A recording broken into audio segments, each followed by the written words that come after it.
السلام علیکم ورحمۃ اللہ وبرکاتہ۔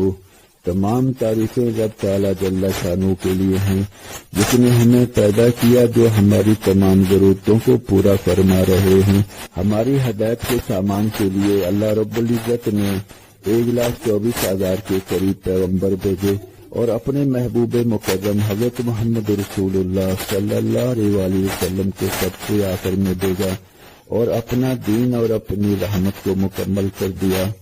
لاکھوں کروڑوں اربوں خربوں درود و سلام علی محمد وعلی آلہ وصحابہ وبارک وسلم۔ ہماری آج کی گفتگو کا موضوع ہے اتباع رسول پاک صلی اللہ علیہ وسلم ہی نجات کا واحد راستہ اور ذریعہ ہے۔ بخاری شریف حدیث نمبر 7280 حضرت ابو ہریرہ رضی اللہ عنہ سے روایت ہے، رسول مکرم صلی اللہ علیہ وسلم نے ارشاد فرمایا، میری ساری امت جنت میں جائے گی سوائے ان لوگوں کے جو انکار کر دیں۔ صحابہ رضی اللہ عنہم نے دریافت کیا، یا رسول اللہ صلی اللہ علیہ وسلم، جنت میں جانے سے کون انکار کر سکتا ہے؟ آپ صلی اللہ علیہ وسلم نے جواب میں ارشاد فرمایا، جس نے میری اطاعت کی وہ جنت میں داخل ہوا، اور جس نے میری نافرمانی کی یقیناً اس نے جنت میں جانے سے انکار کر دیا۔ شرح سنہ جلد 1 صفحہ 213 پر حضرت عبداللہ بن عمر رضی اللہ عنہ سے روایت ہے، رسول مکرم صلی اللہ علیہ وسلم نے ارشاد فرمایا، کوئی شخص اس وقت تک کامل ایمان والا نہیں ہو سکتا جب تک کہ اس کے نفسانی چاہتیں اس دین کے تابع نہ ہو جائیں جس کو میں لے کر آیا ہوں۔ ترمذی شریف حدیث نمبر 2678۔ نبی مکرم صلی اللہ علیہ وسلم کے خادم خاص حضرت انس بن مالک رضی اللہ عنہ سے روایت ہے، رسول مکرم صلی اللہ علیہ وسلم نے مجھے ارشاد فرمایا، میرے بیٹے، اگر تم صبح اور شام یعنی ہر وقت اپنے دل کی یہ کیفیت بنا سکتے ہو کہ تمہارے دل میں کسی کے بارے میں ذرا بھی کھوٹ نہ ہو تو ضرور ایسا کرو۔ پھر آپ صلی اللہ علیہ وسلم نے ارشاد فرمایا، میرے بیٹے، یہ بات میری سنت میں سے ہے، جس نے میری سنت کو زندہ کیا اس نے مجھ سے محبت کی، اور جس نے مجھ سے محبت کی وہ میرے ساتھ جنت میں ہوگا۔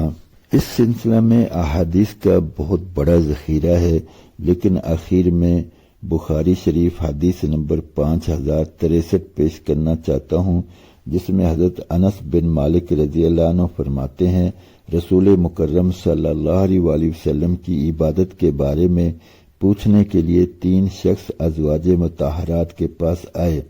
جب ان لوگوں کو رسول اللہ صلی اللہ علیہ وسلم کی عبادت کا حال بتایا گیا تو انہوں نے آپ صلی اللہ علیہ وسلم کی عبادت کو تھوڑا سمجھا اور کہا، ہمارا رسول اللہ صلی اللہ علیہ وسلم سے کیا مقابلہ؟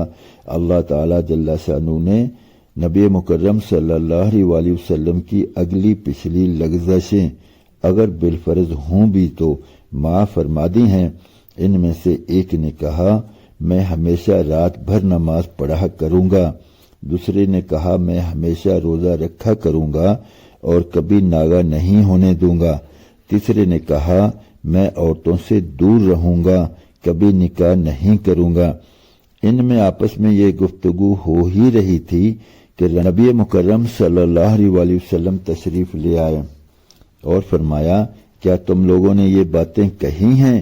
غور سے سنو، اللہ تعالی جل شانہ کی قسم، میں تم میں سب سے زیادہ اللہ تعالی جل شانہ سے ڈرنے والا ہوں اور تم میں سب سے زیادہ تقوی اختیار کرنے والا ہوں، لیکن میں روزہ رکھتا بھی ہوں اور نہیں بھی رکھتا، نماز پڑھتا ہوں اور سوتا بھی ہوں، اور عورتوں سے نکاح بھی کرتا ہوں، یہی میرا طریقہ ہے۔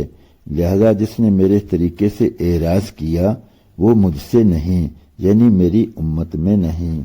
آپ اندازہ لگا لیں کہ نبی مکرم صلی اللہ علیہ وسلم کی پیروی نہ کرنا، آپ صلی اللہ علیہ وسلم کے پیچھے پیچھے نہ چلنا، اس کے کس قدر بھیانک نتائج ہیں اور کس قدر اس کے اوپر رب تعالی جل شانہ کی ناراضگی ہوگی کہ اللہ رب العزت کے پیارے حبیب محمد کریم رؤوف الرحیم صلی اللہ علیہ وآلہ وسلم نے وضاحت کے ساتھ بیان فرما دیا کہ جو میری اتباع کرے گا وہ مجھ سے محبت کرنے والا ہے، اور جو مجھ سے محبت کرنے والا ہے وہ میرے ساتھ جنت میں ہوگا۔ اور کہیں یہ فرمایا کہ جو میرا طریقہ اختیار کرنا چھوڑ دے وہ مجھ سے نہیں، یعنی میری امت میں سے نہیں۔ اور آج ہم کتنے دور چلے گئے اور دنیا کی باتوں میں، دنیا کے کاموں میں اور دنیا کے اندر عزت بنانے کے چکروں میں ایسے دور ہوئے کہ ہمیں بھول ہی گیا کہ یہ بھی سنت ہے۔ اس سے متعلقہ ایک واقعہ یاد آیا۔ ایک دوست نے بتایا کہ جب اس کی شادی ہونے لگی تو طے یہ ہوا کہ اس کا نکاح مسجد میں ہوگا۔ جب اس نے اپنے دوست احباب کو بتایا کہ اس کا نکاح مسجد میں ہوگا تو یہ بات پھیلی، اور ایک شخص نے اس سے کہا کہ اچھا آپ کا ڈرامہ بھی دیکھیں گے، یعنی ہم سنت کو ڈرامہ سمجھ رہے ہیں۔ اس حد تک ہم دور ہو گئے دین سے، کاش کہ ہم اپنے دین کی طرف پلٹ آئیں، اپنے پیارے نبی صلی اللہ علیہ وآلہ وسلم کی اتباع کی طرف پلٹ آئیں۔ ہماری کامیابی کا، چاہے وہ دنیا کی ہو یا آخرت کی، اس کا پورے کا پورا 100% دار و مدار اتباع رسول پاک صلی اللہ علیہ وآلہ وسلم ہے۔